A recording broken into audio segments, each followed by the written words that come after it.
The climate crisis is our largest national security challenge. The U.S. military-industrial complex, and the Pentagon in particular, is a critical driver, making up 1/3 of total U.S. carbon emissions.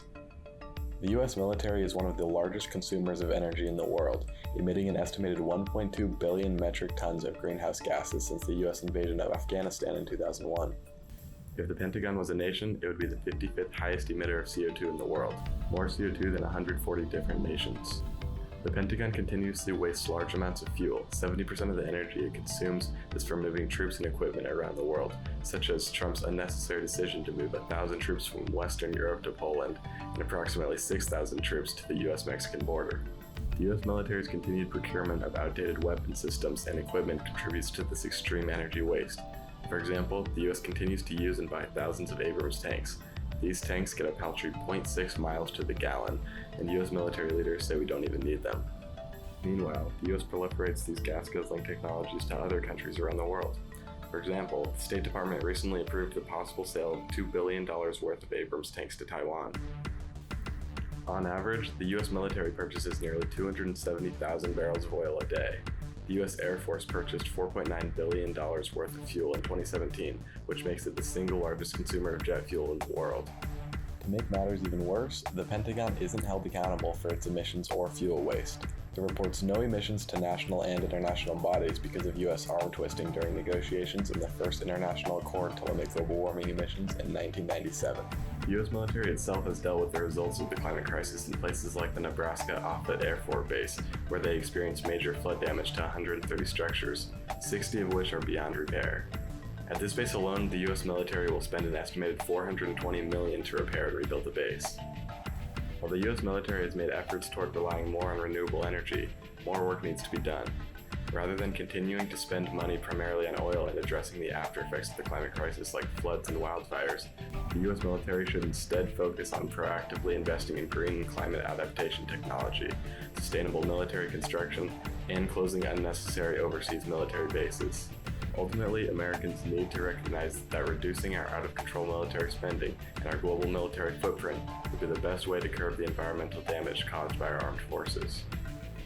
It's time to recognize that the way the U.S. military currently operates is a key aspect of the United States' role in exacerbating the climate crisis. The accelerating climate crisis not only affects all American security, but the security and lives of people all around the world. Our own contributions to climate change create a tragic feedback loop of violence and suffering where we're not only in danger because of our military's direct contributions to climate change, but also face the dangers of a world where climate change fuels war, displacement, and global conflict. The UN has stated that the adverse effects of climate change and ecological changes undermine the stability of other countries. Water scarcity, drought, desertification, land degradation, and food insecurity all contribute to the outbreak of violence and conflict, and undermine the ability of people to live. In Nigeria, Chad, Niger, and Cameroon, there are around 30 million people who are fighting over a shrinking water source, Lake Chad. These 4 countries all border Lake Chad and face famine, violence, drought, and displacement due to water scarcity caused by climate change since the 1970s.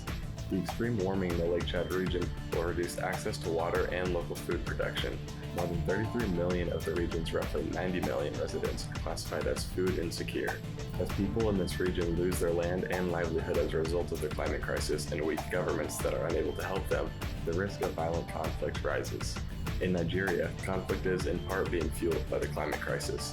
As farming and pastoral livelihoods suffer, the legitimacy of state governments has eroded, increasing the illicit trade in drugs and arms, thereby empowering the non-state actors that sustain it. When civilians can't find the food, water, and the jobs they need to survive, they're more likely to be co-opted by violent groups like Boko Haram to stay alive.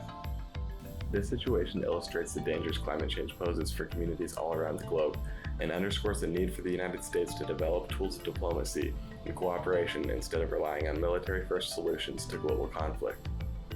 We must address the climate crisis like we would any other national security challenge, and addressing our military's role in the crisis is an important part of that effort. We need to recognize the role that the U.S. military plays in the climate crisis, and recognize that climate warming also affects global conflict. As the disastrous effects of climate change loom large, it is more important than ever that we oppose militarism and control military spending.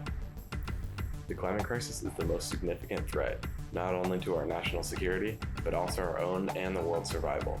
To take action, visit winwithoutwar.org.